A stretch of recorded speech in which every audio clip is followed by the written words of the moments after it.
दोनों के पास अपने सिंपैथी है कि भाई एक का तो पिता मर गया और दूसरे के पास ये सिंपैथी है कि 2 बार चुनाव हार गया। जुबेर जी से आपका कभी मिलना हुआ है? इंदिरा की खिलाफत हुई, लोगों ने समझा नहीं इसका रिजल्ट क्या होगा।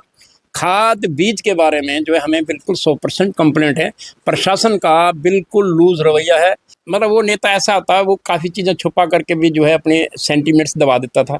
देखो राजनीति में सिंपैथी नाम की चीज़ नहीं होती। हर एक आदमी अपना काम देखता है कि बेनिफिट कौन दे रहा है। नाम के था अपना धर्मचंद। धर्मचंद जी। तो अपने जैसे 10 साल को शासनकाल रहे हो बीजेपी को, भजन लाल जी सीएम है, कैसो काम धाम करवाए उन्होंने? ये बीजेपी का काम तो सही रहता है। सही रहता है। सही रहता है। सुखवंत सिंह जी बीजेपी से प्रत्याशी बनाया है और कांग्रेस ने आर्यन खान जो कि जुबेर के लड़के हैं उन्होंने उनको प्रत्याशी बनाया है। तो सुखवंत 2 बार चुनाव हार चुका है और अपने आर्यन पहली बार चुनाव लड़ रहा है। दोनों के पास अपने सिंपैथी है कि भाई एक का तो पिता मर गया और दूसरे के पास ये सिंपैथी है कि 2 बार चुनाव हार गया। तो सिंपैथी के वोट मिलेंगे दोनों को? देखो राजनीति में सिंपैथी नाम की चीज़ नहीं होती। हर एक आदमी अपना काम देखता है कि बेनिफिट कौन दे रहा है। सिंपैथी तो होती है कोई भूखा है उसको रोटी खिला दो, कोई बीमार है तो उसकी दवा कर दो, यही वोटों की सिंपैथी। सिंपैथी नहीं होती तो फिर वो इंदिरा जी मरी थी और उसके बाद राजीव जी आए थे। देखो उनमें तो इनमें बहुत अंतर है। वो देश चलाने वाले हैं। फिर नेहरू, देखो राजनीति शुरू हुई इंदिरा जी से। नेहरू जी की राजनीति नहीं थी। वो जो चल रहा था, उन्हें देश को आज़ाद कराया था, तो क्रांतिकारी के तौर पर थे। वो क्रांतिकारी के तौर पे, और इंदिरा भी उससे जुड़ी हुई थी। जब राजनीति शुरू हुई इंदिरा के बाद, तो इंदिरा का क्रेडिट, जो इंदिरा का मान सम्मान था, बहुत बढ़िया प्रधानमंत्री था इंदिरा गांधी। उसने जो कदम उठाए थे वो इतने कोई भी प्रधानमंत्री नहीं उठाता। देश के लिए जो कदम उठाए थे उसने, जैसे अब प्री पर्स बंद कर दिया था राजाओं का, किसकी हिम्मत थी?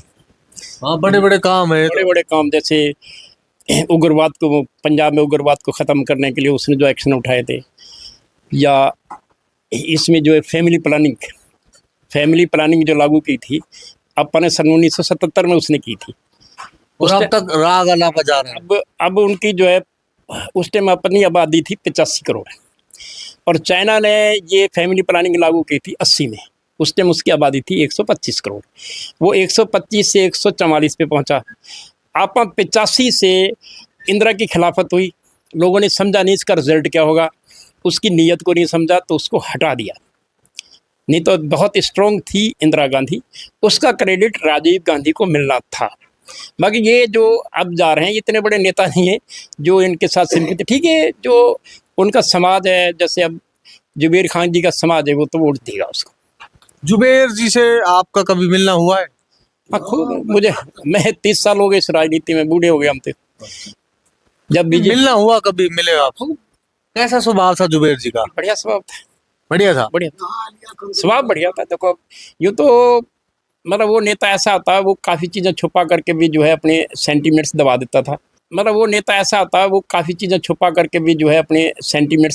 था। तो ठीक था वो। व्यक्ति बढ़िया था। पार्टी गलत थी उसकी ना? पार्टी नहीं, उसको जो क्या होता है, पार्टी तो गलत थी कांग्रेस। अगर 10 साल कांग्रेस और आ जाए सेंटर में तो देश खत्म है। अब एक बात बताओ, अपने बिजली वगैरह कैसे आती गाँव में? बढ़िया, ठीक है। और कांग्रेस के समय कैसे आती थी? देखो ये छोटी मोटी सर्विस तो देखो कम बढ़ती होती रहती है, इसमें ना तो कांग्रेस की बात है ना बीजेपी की बात है। बिजली तो देनी पड़ेगी, नहीं तो जनता मारेगी। ये जो सर्विस भी एक बार आंकलन लगाते हैं भाई, बीजेपी के राज में बिजली बढ़िया थी या कांग्रेस के राज? बीजेपी के राज में बिजली बढ़िया आती है। बढ़िया आती है। अब मान लीजिए जैसे आर्यन जीत जाए या सुखवंत जीत जाए तो ज्यादा फायदा इस विधानसभा को कैसे होगा? किस प्रत्याशी के जीतने से होगा? देखो सुखवंत जी आज सरकार है बीजेपी की, जितना काम सुखवंत जी कर सकते हैं तो आर्यन नहीं कर सकता। एक सिंपली वो एक एमएलए रहेगा, उसकी उतनी पोजीशन रहेगी। अभी जुबेर जी तो फिर भी दौड़ धूप करके कुछ जुटा लेते थे, नॉलेज भी थी। ये कुछ करने वाला नहीं, नया लड़का है, अभी 5 साल तो राजनीति सीखेगा, और का सरकार इसकी है नहीं, तो ये तो कुछ भी नहीं कर सकता।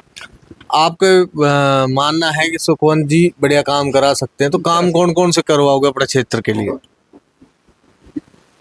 देखो हमारे क्षेत्र में तो करीब करीब देखो सारे काम कंप्लीट हैं, सड़कें हमारी कंप्लीट हैं, पानी की व्यवस्था है, बिजली टाइम से आ जाती है। पानी के लिए तो आपके गांव के लोग कह रहे थे पानी की टंकी तो बनी हुई है, लेकिन पानी का काम देखो कोई भी प्रोजेक्ट होता है उसको समय लगता है कम से। इसमें यहाँ पर जो है करीब इन्होंने जो चार करोड़ का प्रोजेक्ट है हमारे यहाँ पानी का।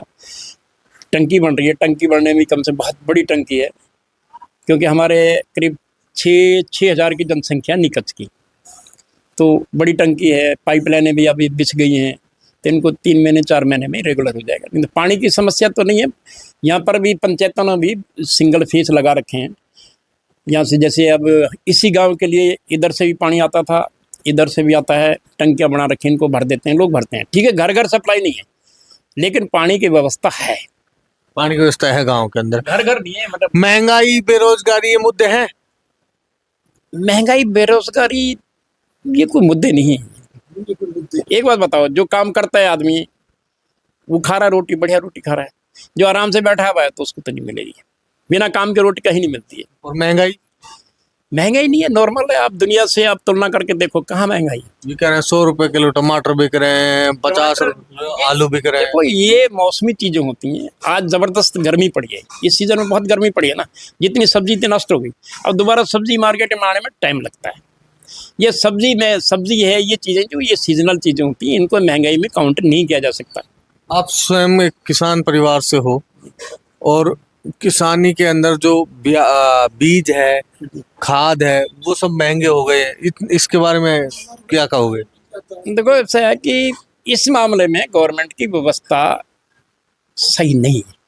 कारण क्या होता है कि ये जो इन्होंने बना रखे हैं, डीलर बना रखे हैं ना, ये क्या करते हैं कि ये सारा का सारा अंडरग्राउंड कर देते हैं। जितना डीएपी आता है, माल तो है, लेकिन उसको ये महंगे रेट पे बेचते हैं। कहीं जैसे इसी एरिया में जाकर के काश्तकारों के घर डाल देते हैं, 200-300 कट्टा डीएपी काश्तकारों के डाल देते हैं, तो आउट ऑफ स्टॉक हो जाता है। तो गवर्नमेंट की प्रॉपर चेकिंग इस पे नहीं है। खाद बीज के बारे में जो है हमें बिल्कुल 100% कंप्लेंट है। प्रशासन का बिल्कुल लूज रवैया है। ये जो नकली बीज है, नकली खाद है, खूब बिक रहे हैं। ये केमिकल में तो वहीं लूट मची हुई है बिल्कुल। तो अब वोट मांगने आएंगे जो प्रत्याशी हैं, आर्यन खान और सुखवंत सिंह और भी बहुत सारे, उन सबको इस समस्या से अवगत कराओगे? बिल्कुल कराएंगे। सब समस्या है ये तो शुरू से। किसानों को सही बीज नहीं मिलता है। किसानों को पिछले साल तो खाद मिलता है, लेकिन अब जैसे डीएपी की शॉर्टेज है। अब डीएपी तो बन रहा है, सप्लाई भी हो रहा है, लेकिन इन लोगों को क्या डंप कर देते हैं व्यापारी। जो है दे तो रहे हैं, महंगे रेट पे देना, 200-300 रुपये चढ़ा के देना। तो इस पे जो है गवर्नमेंट का कंट्रोल नहीं है। तो दोस्तों, ये थे मेरे साथ रामगढ़ विधानसभा के नीकच गांव के लोग। मिलते हैं हम अगली वीडियो में, तब तक जय भारत, जय हिंद।